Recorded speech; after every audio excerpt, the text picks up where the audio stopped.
Marikoy, nagbabalik na naman ang Marikoy ninyo.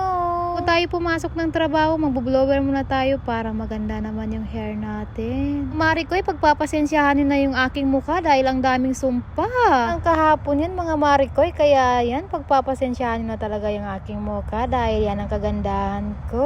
Kulang mga Marikoy, ang dami ko nang ginamit dyan sa mukha ko na yan. Hindi ko alam kung kailan mawawala yung mga bakas ng kahapon. Haroy! Kaya sa mga sumusuporta sa akin at sana po kung sino hindi nakapalo, palo na po. Tulong na rin po sa akin yun mga Marikoy. Kung ako lumabas ng bahay, magbibideo-video muna ako at yan pala yung aking uniform. Hijab for today mga Marikoy. Ayan na nga, sa labas na ako. Syempre papaksilip ko na naman sa inyo ang labas ng aming bahay. Ayan. At nandito na nga pala ako sa transport namin mga Marikoy. Sinundo na ako ng transport namin. Papunta na ako ng trabaho. Salamat sa panonood.